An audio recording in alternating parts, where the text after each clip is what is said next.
Goes to Lambeer, stolen by Bird, and the cut to DJ. Yes! Yes, to the foul! The inbound pass comes into Jordan. Here's Michael at the foul line. A shot on Elo. Good! The Bulls win! They win! James catches, puts up the three. Won't go. Rebound time. Back out to Allen. His three-pointer. Bang! Tie game with 5 seconds remaining. Iguodala to Curry. Back to Iguodala. Up for the layup. Oh, blocked by James. LeBron James with the rejection. Portland has 3 timeouts left. The Lakers have 2. Bryant to shot. A chance to send the Thunder home. Lillard, long range three.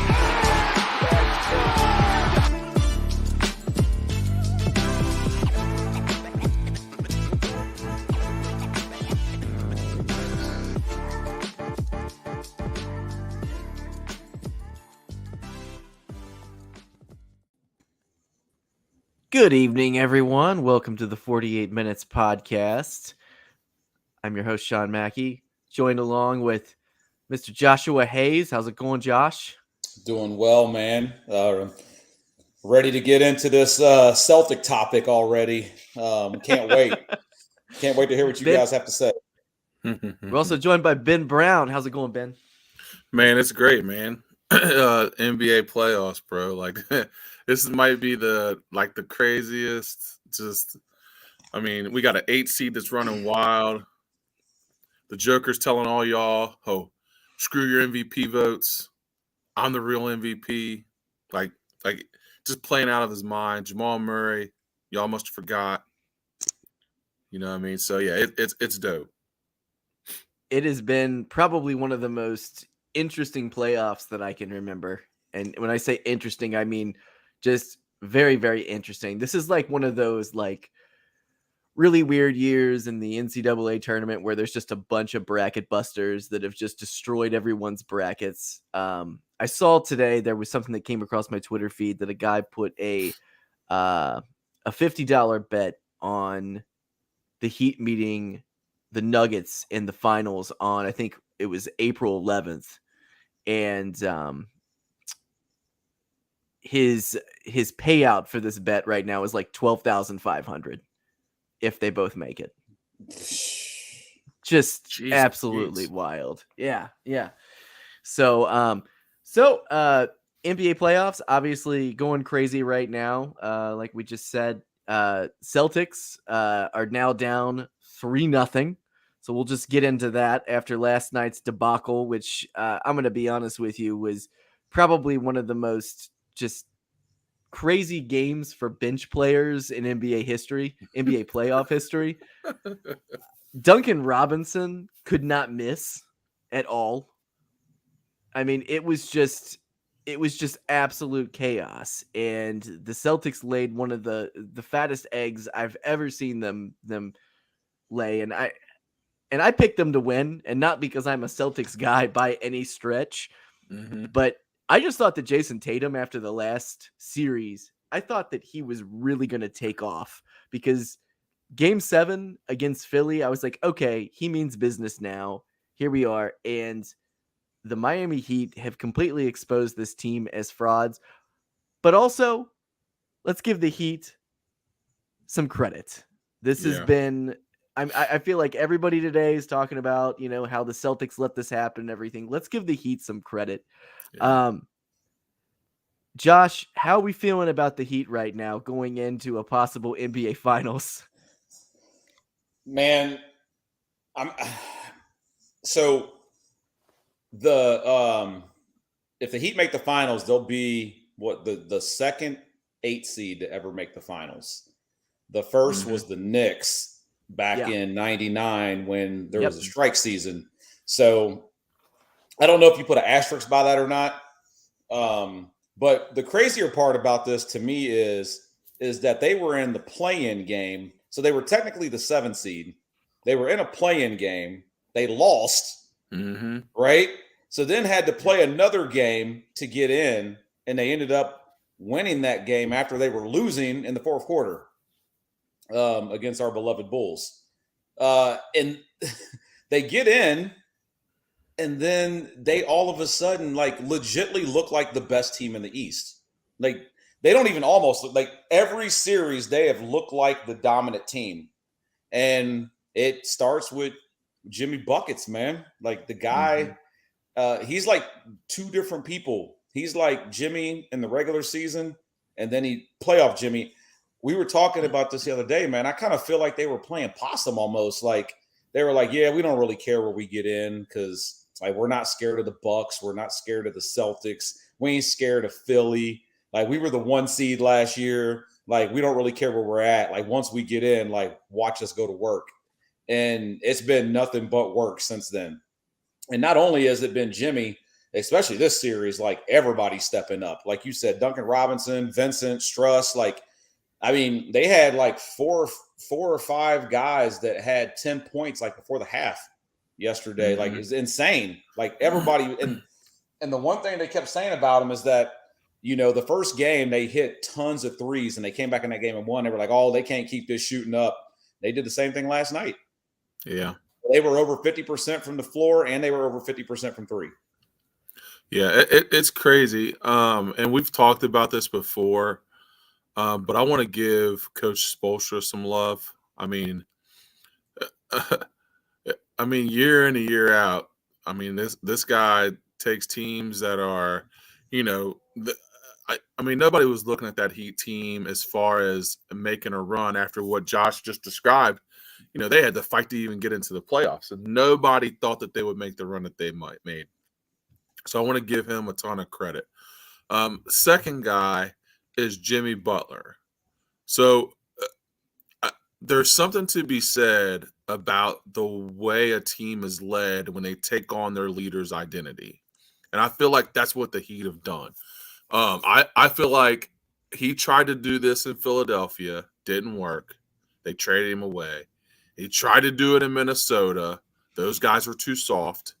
So he had to leave there. And he finally found a young group of guys that believed in what he was saying, which is play tough defense, hit shots, trust me in the fourth quarter, and you're going to win games. Now those guys are playing with so much confidence. I mean, when would you have thought Max Strus was going to be somebody that we're like, oh, man, like this guy, or Gabe Vincent? Like Gabe Vincent, like you never would have thought in a million years that a Gabe Vincent would lead you in a playoff game in scoring. Like, think about that. Like, well, all these guys have started to step up, hit shots, make plays, play with swagger, and it all starts with Jimmy Butler and his will to just win and compete. And all those guys are feeding off of it. And now they all are playing that way. When you have a leader like Jimmy Butler, and you buy in, you know, and like you said, Ben, like him going up to Minnesota, it didn't work. None of those young guys responded to what he does. Him going down there to Pat Riley and Coach Spo and, you know, keeping all the other players accountable in this next man up, you know, culture. I mean, it usually doesn't work this well. It usually does not work this well. And there were so many undrafted guys playing last night. And I mean, we were in garbage time before the fourth quarter even started on this one. And I mean, you look at the stats last night, and they are, I will go ahead and say this. So like Gabe Vincent last night was incredible. He was the player of the game, but you know, he scored 29 points, and a lot of that was in garbage time. Same thing with Duncan Robinson. Duncan Robinson was just, I think he made like 3 threes in a row. And I was like, I don't think he's ever going to miss again.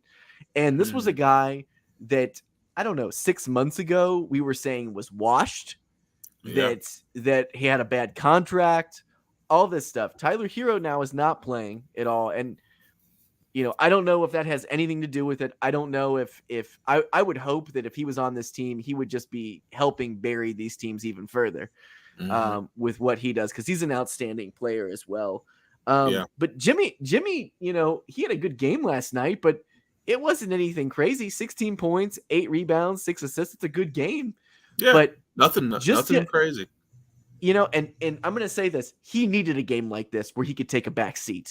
If they do make it to the NBA Finals, he's going to need a breather. He looked absolutely exhausted 2 games ago. He was just sitting there huffing and puffing on the court, just doing everything to keep his team, engaged. And he did. But I mean, it got to the point where it was, second or third quarter, he's mocking Al Horford out there. I mean, really getting into the, the Celtics skin. And I don't know who to blame here with the Celtics. I don't know if we're blaming Joe Mazzulla, or are we blaming Tatum? Are we blaming Brown? Like, are these the guys that are going to get them to the promised land, or do they need a huge shakeup right now? And are we just saying it's the coach? Remember, go ahead, Josh.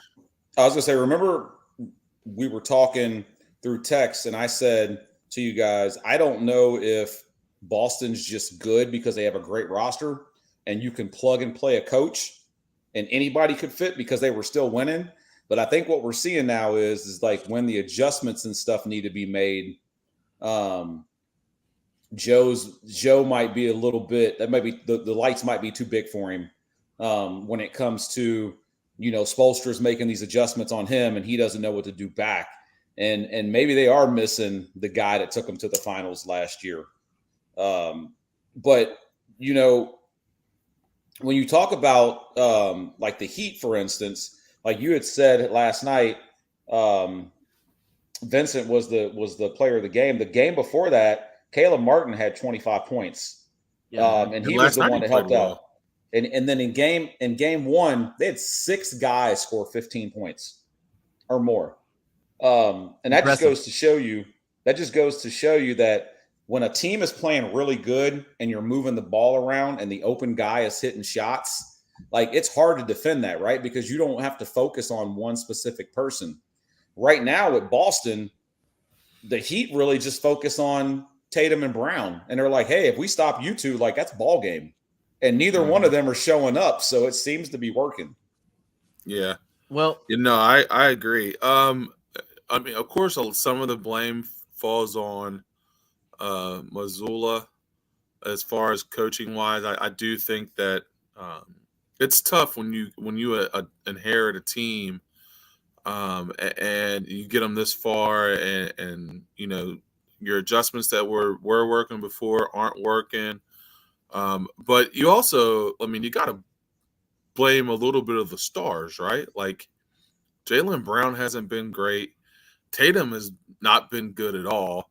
So when your 2 best players aren't playing up to the level that you need them to play, like that falls on them. That coaching can't make a guy play better.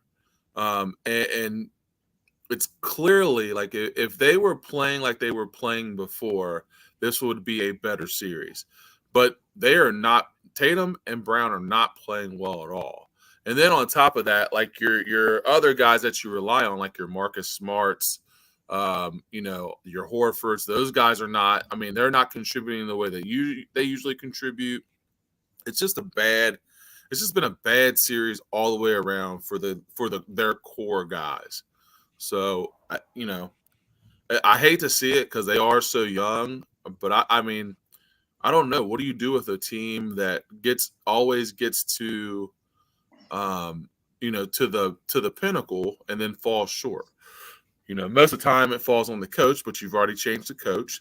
So now you got to start looking at roster, right? I mean, you got to make some adjustments to that roster. I mean, Tatum and Brown are pretty much untouchable. So then you got to make adjustments somewhere else. So I think, once the Heat close it out, the Boston Celtics got a lot of big decisions to make. Well, the crazy thing, Ben, is like, and people are going to look at the stats and be like, well, Jason Tatum's not playing that bad. 26 and 10 on 46% shooting. Like, that's not horrible, right? It didn't sound that bad. But the problem is all that's coming before the fourth quarter. And then in the fourth quarter, like, he's completely just shutting down. Mm-hmm. Like, he hasn't made a field goal in the fourth quarter yet. Yeah, which is crazy. So yeah, and he's also shooting 96% from the free throw line. So it's not like he's not out there doing stuff. And then you look at Jaylen Brown, And Jaylen Brown's averaging 16 and 6 on 37% shooting, 10% from 3-point range, and 50% from the free throw line. Like there's where the struggle is. Your number 2 guy's not stepping up at all. Well, and like you said, Ben, this is going to be a team that's going to have some major decisions to make this next offseason. So because of their 2 stars making all NBA this year, they both qualify for some astronomical extensions. Yeah, stupid money. Stupid money. So Jason Tatum right now, since he made all NBA, he qualifies for a $298 million supermax contract. Okay. It's a lot of money. Gosh, And dang. I'm willing to bet he's going to get that. I'm willing to bet that's going to happen. And we're looking at Browns. He's looking at a potential supermax as well, also 290.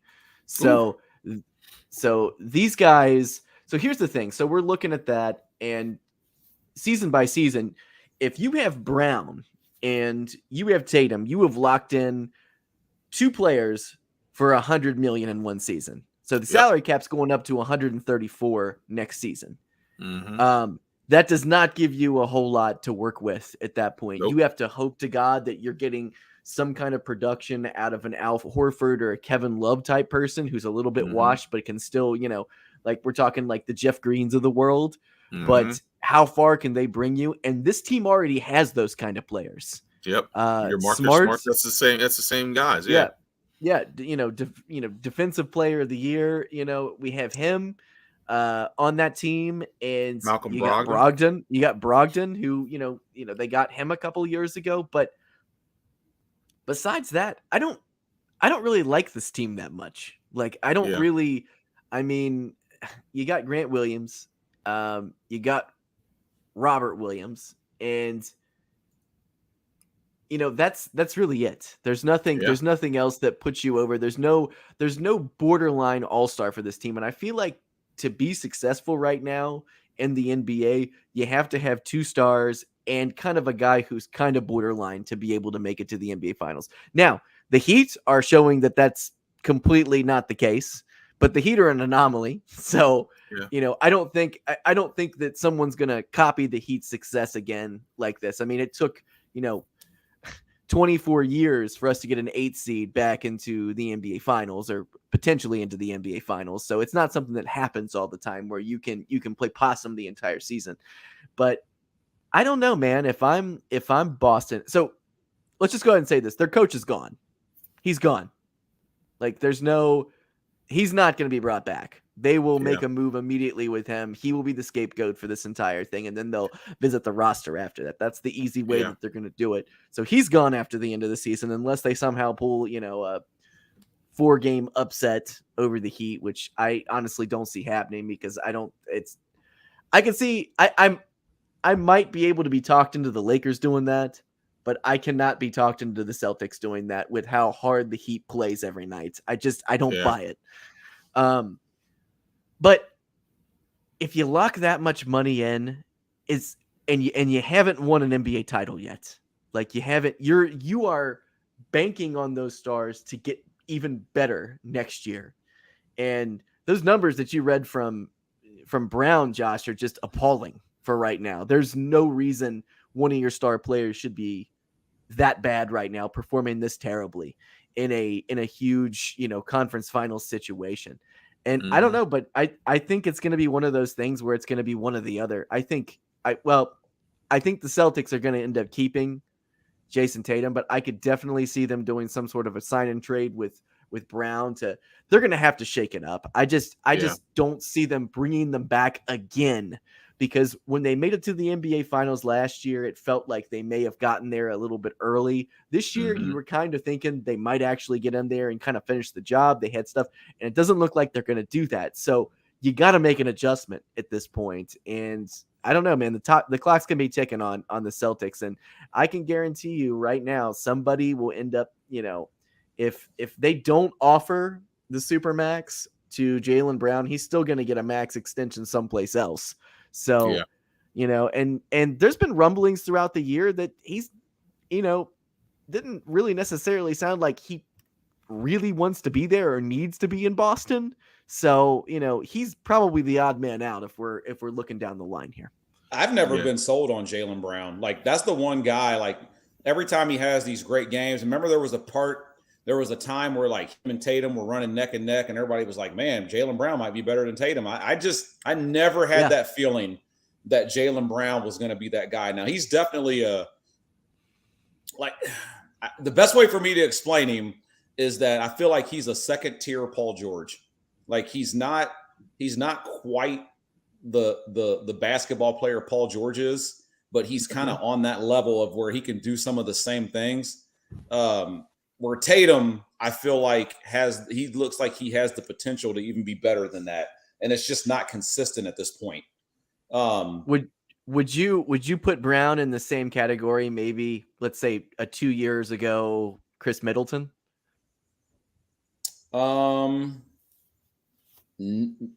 I think Middleton's a better shooter.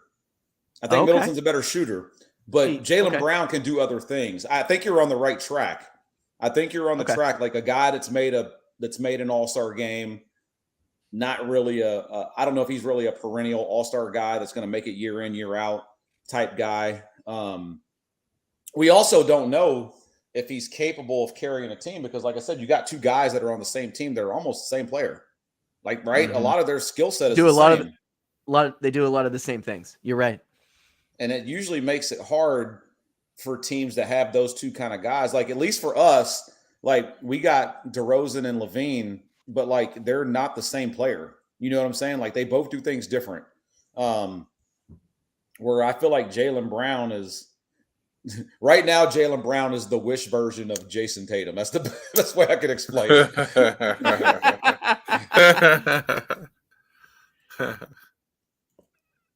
So, Ben, do you think that they need to make a change, or if you were the Celtics, would you maybe visit another avenue or something this summer? I mean, it just seems like a lot of money to lock up on two guys. Bro, I was going to say that's like you said, that would be $100 million for two guys, and then trying to fill your roster with $34 million. There's no way. I just don't think that.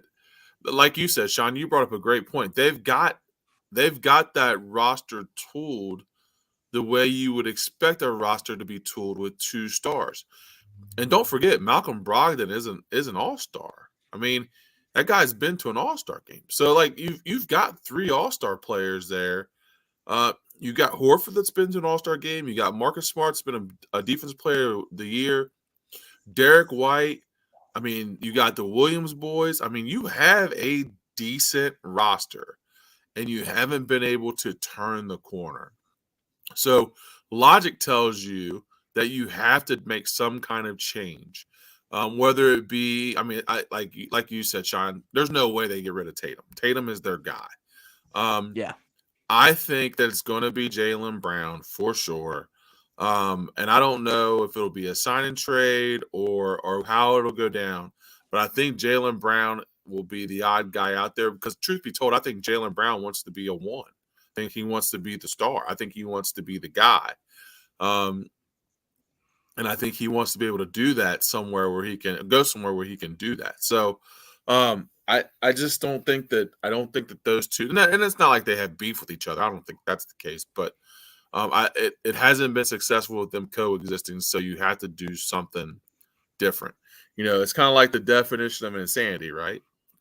You know, doing the same thing, expecting a different result. Like you're doing the same thing, you're not getting results that you want. You're going to have to do something. Yep, it's going to be interesting to see what happens. Is Game 4 tomorrow night, or is that 2 days up? Tomorrow night. No. Okay, all right. So we'll see what happens with that. Right now, we got the Lakers playing the Nuggets. That is going on. They are down 3-0 in a big hole. I'll be honest with you. This was another one where I was kind of shocked about. And Jamal Murray has just been he just morphed into Steph Curry all of a sudden. And he's just been hitting shot after shot, and he's back. He's fully back. And we called them frauds for too long. They were listening, and the the Nuggets are poised to make the first NBA Finals. Now they've made an NBA Finals once. One time they made the NBA Finals, so this will be their first NBA Finals. And this is one of those. I mean, if we get this series, guys, if we get a Heat Nuggets series, this is not huge television ratings basketball. It's not for the casuals, but for basketball fans, if this happens, this is going to be a lot of fun. Mm-hmm. Would you say that? There's a lot of beef there. Yeah. Yeah. Before we get started to talk about this, the game's on right now. The Lakers are up 6 with like 10 minutes left in the second quarter. LeBron had 21 points in the first quarter, 7 of 9 from the floor, 4 of 4 from 3-point range. Mm. And nobody sweeps LeBron. he's having. It looks like he's having a classic LeBron game right now. Lakers are up 8. My bad.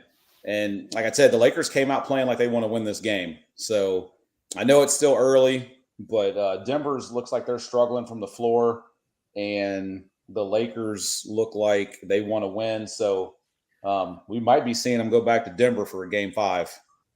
Yeah, I could see it. I see Tristan Thompson's on the floor tonight. Like that's really happening right now. He just got a dunk. All right. Well, we'll have to visit that one later. But yeah, Lakers Nuggets also huge. It's just a huge upset right now, going down 3-0. So we'll see what happens with them. Ben, what has impressed you the most about Denver? I had to give my boy Josh credit. So when the MVP voting came out, and we were all like, yeah, Embiid's the MVP. Yeah, we all were like, yeah, that's cool. Like he deserves it. And Josh is like, nah, man, y'all robbed Jokic. I'm like, I don't know, blah blah. Like I know we kind of went back and forth with it because they both had tremendous seasons. Like watching this series and watching him play, like there's no doubt in my mind he's the best basketball player on the planet. Like he is so good. And it's not even just making shots. It's the mental aspect of his game is so underrated. The way he sees things, the way he sets things up, the way he gets to the basket, the way he makes shots. I mean, like all the things and little nuances that we don't really get to see him play night in and night out because, of course, they're on the West Coast. They usually play Mountain Time. It's usually late. But watching him in this series navigate, and Anthony Davis isn't a bad defensive player. No. They thought that putting Rui Hachimura on him was going to make a difference, but I mean, I thought that all that did was make him mad. So I mean, watching him play, like there's no doubt in my mind that guy is the best player on the planet. Like he makes them so much better, and it only gets better because now Jamal Murray is trying to put on a show and prove to everybody that he's not as bad. He's trying to come off that ACL and show that he is a good player. We can't underestimate what Aaron Gordon has done for that team as well. Big rebounds, big shots. So Josh keeps saying that they had the best roster and the best starting 5 in the NBA outside of Golden State, and I think he's right. I mean, I think this team is. I did not give them near enough credit going into this series. I definitely thought that the Lakers were playing at a high level. I thought that D'Angelo Russell would come in and play a lot better. He's been boo-boo. Like LeBron's been LeBron. AD's been okay, but like it's when you're asking for things from D'Angelo Russell that he can't provide, like it's like he has played horrible. And I think he was the one that kind of got them through that series before, is because he was shooting the ball well and he was distributing, he was doing all these different things, and now he's the lost man. We don't know where he went. So Denver is they've impressed me a lot with the way they play, and it's hard to say that a 2-time MVP is impressing me, but Nikola Jokic he's the truth. Could you guys see a world where the Nuggets did make the finals and maybe not Jokic wins the MVP for the finals, maybe Jamal Murray does? I can see that. I can see that. I actually think based off of how the games have went to this point, like if they make it to the finals, that Jamal Murray is going to win the Magic Johnson Award. Okay. Yeah. Yeah, I could see that. Okay. Yeah, that's kind of that's just the way he's been playing has been. I mean, it's very similar to like with the Heat where, Jimmy Butler's the main guy and setting the tone for everything, whereas Jokic is doing the same thing. But Jamal Murray he's a bad man. Like he's so good. And he's just and when he's locked in and he's playing well and he's been gone for so long and he probably felt forgotten. And I don't know, man, it's going to be very interesting to see what happens in the next couple of days to see if we get a game 5 or we can just get to the NBA finals and the NBA finals are going to be fun regardless. It's going to be really, really fun this year. I'm very much looking forward to it. So, man, all right. Well, I feel like, go ahead, Josh. Real quick. I was going to say, I feel like, Ben, you were talking about Jokic earlier. Like, if you've never seen this dude with his brothers, like his brothers look like Serbian hitmen. They do. Yeah, they do. Them dudes look like they were like back in the backwoods fighting bears and like wolves and coyotes and stuff. And like you ever watch him, he's got all these scratches on his arms and he gets beat up in games and it's like he doesn't cry, he doesn't complain. Like he just goes and plays basketball and everybody looks at him. He's like, oh, he's this big slow white dude that don't got no ball skills. And then like you see some of the passes that this guy makes and the shots that he makes, and you're like, oh man, like he can actually handle the rock and get to the basket at 6'10", running a 5'6" 40. And like these guys don't know what to do with him.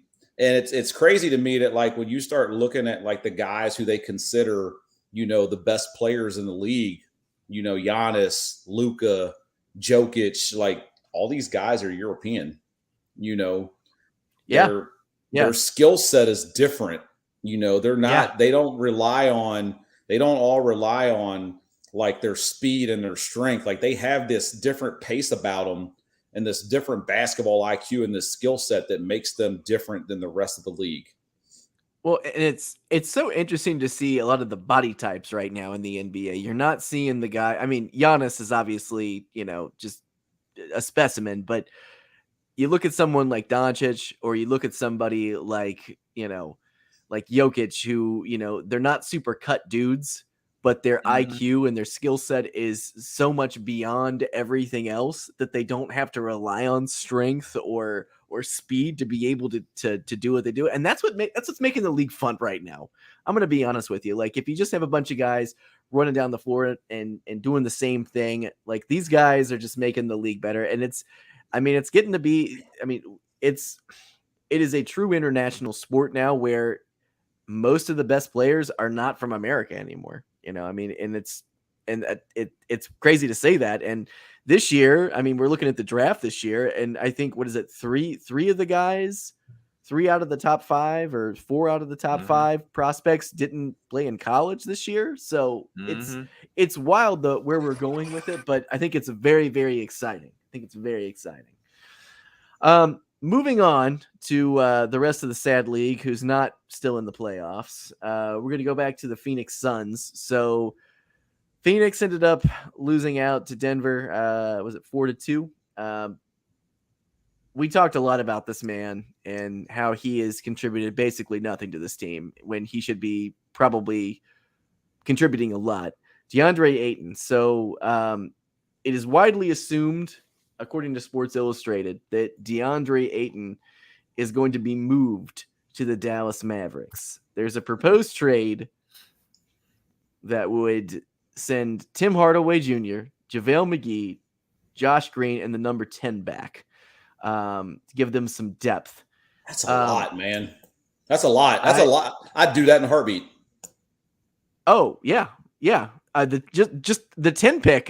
You don't even. It's a gamble this year, so who knows? Who knows what you're going to get at that point? But Ayton's not the guy. It's a weird situation where you have a guy who is very talented. We saw it in college. He was just a really talented player. He's a walking double-double, but he did not want to be there last year. He signed with the Pacers. They matched the deal. He looked, butthurt about it the entire year. He never looked connected to the rest of his team. If you're the Phoenix Suns, Ben, are you making that move? Yes. No, without a doubt. Yeah, without question. Okay. Without question. Okay. Tim Hardaway Jr. gives you depth. The 10 pick is going to be somebody that's going to help your team. You move a guy that doesn't want to be there, and you're able to make that roster a little bit deeper. So yeah, absolutely. Because even still, you can take whatever Phoenix picks has in the 10 pick and trade it in for something else, or move a guy to get somebody else. Like it gives you a lot of more flexibility. And on top of that, you move a guy that doesn't want to be there. I mean, why have him there if he doesn't want to be there? So absolutely. And the main thing that's tipping off this rumor right now is that Doncic and Ayton share an agent, and apparently they have a pretty good relationship. So I don't know, man. I think the Phoenix Suns have to move on from him. And if they're able to get a draft pick and some decent role players to put on this team, and you get a full year under your belt with KD and Devin Booker, who knows what they're going to look like next year? But he's one of those guys that, still has value, I think, out on the market because he's such a question mark, because he is good and people know he's good and they think he might just be like in the wrong situation. So I don't know. I'm very intrigued to see what happens in Phoenix this summer. I think this draft in the next couple of weeks, and I think as soon as they open up, trades, I think this is going to be kind of a wild summer because there's going to be a lot of teams just making moves. I think it's going to be a little bit more active than it has been in the last couple of years. Yeah. So moving on. So today, Carmelo Anthony finally announced his retirement. The real Melo. One of the greatest scorers in NBA history. Now he did not play at all this season. Is that correct? He didn't get any 10 days or anything. Did he? Mm-mm. I didn't think he did. No. Career accolades, if we're looking, 10-time All-Star, 2-time All-NBA second team, 4-time All-NBA third team, NBA scoring champion in 2013, All-Rookie team 2004, NBA 75th anniversary team, NCAA champion in 2003, NCAA Final Four most outstanding player in 2003, number retired by Syracuse, and I believe does he have 4 gold medals? Yes. No, 3. No, he has. I'm sorry. 3 and 3 and a bronze. And a bronze. There you go. 3 and a bronze. So he is the most decorated college, or the most decorated American Olympic basketball player of all time. I've always been kind of whatever with Melo. He's one of those guys to me who he was impactful in a lot of ways, but he also kind of reminded me of Tracy McGrady a little bit, where he got a lot of points and didn't do anything with it, Overall feels, Josh, with Carmelo Anthony career-wise, calling it quits. Man, there was a couple years where I was kind of hoping he was going to get over the hump and win himself a championship. They had some really good teams in Denver. I think one year in the Western Conference Finals, they ran up against the Lakers. And then he went to the Knicks, and, it was kind of a homecoming for him. He had some fascinating games in the Garden where, he was kind of bringing basketball back to life to New York City. And, unfortunately for him, he got labeled a lot as being a selfish ball player. Mm-hmm. And, sometimes it kind of seemed like that, the way that he played. I was always a huge Melo fan when he came out of college. Yeah. I'll be the one person to tell you that I felt like he deserved Rookie of the Year over LeBron that year Ooh. that he didn't win. Well, yeah, he got his team to the playoffs that year. Yeah, and everybody wants to say, well, he was around a better team, and I was like, well, both teams were pretty sucky the year before. Yeah. So I'm not saying that changed the trajectory of his career, but I think the fact that he came out in the same draft as LeBron and he had all the hype around him, sometimes, man, that stuff kind of hangs over your head a little bit. I mean, like D Wade was able to break out of it a little bit. He won himself a championship by himself, and then he won one with Bron. I don't think Melo ever broke out of that shadow of being drafted with LeBron. And I think that's kind of the one thing that most people are going to look at and be like, hey, he came out the same year as LeBron. He spent the year in college. He never quite ascended to the level that LeBron did.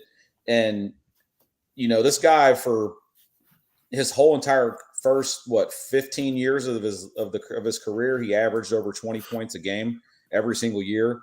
Like you said, Sean, he was a scorer, like led the league in scoring a couple times. But I think in the end all be all, he's going to be one of those guys that they're going to say, man, he was a great player, not a really great team player, didn't win a championship. Josh, I have to agree with you on that. I think that label of him being selfish and him not wanting to come off the bench, I think it doesn't hurt his legacy, but I think that's what people think most about Carmelo. The fact that he could score the basketball, was a phenomenal basketball player, could shoot it, could rebound, all the different things that he could do. And I think that little time where he got, during the pandemic where, teams wouldn't pick him up and he was working out and he, had the hood on, hoodie Melo and all those things where, like all those things where he had that little layoff from the league. I think that was the idea of him, is that he wasn't a team guy, that he wouldn't do what he was asked to do. He wouldn't be a guy that would, sacrifice minutes. And I hope that doesn't hurt his legacy, because he was a phenomenal basketball player. But I do agree with you, Josh, that I think that stuff may have tarnished it a little bit, which I hope it doesn't. And then I also I hope that it doesn't tarnish it with him, being in that same class with LeBron. That's a difficult ask when you're in when you're in that class.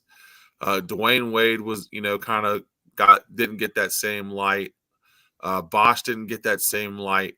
But Melo was always kind of put against LeBron. But I think it's to Melo's credit, because he was seen as one of the greats, but just never reached those heights. So it's not a discredit to Melo that he was seen on the level of LeBron. But I think it's a testament to the player that he was. Yeah, and like I said, man, it's funny you mentioned all those guys. I still say it to this day. The top 5 picks in that draft that year, 4 of them were LeBron James, Carmelo Anthony, Chris Bosh, and Dwayne Wade. Yeah. I don't know if there's ever been a draft where the 4 of the top 5 guys got drafted in the right spot. All are going to be Hall of Famers. Melo's going to be a first ballot Hall of Famer. I mean, yeah. Oh, absolutely. But those 4 of the top 5 picks in that draft, I mean, you look at those guys' stats across the board and you're like, man, like crazy. And like you said, I don't think anybody thought Wade and Bosh were going to ascend the way that they did. And Melo, shockingly didn't go number 2, which we all thought he was going to go number 2 at the time. Ended up going number 3. And I think Detroit didn't pick him for those same reasons, though, Ben. I think there was a lot of hype around him saying, like, we don't really trust him. He seems like a selfish player. blah, blah, blah, blah, blah. Watched him in college.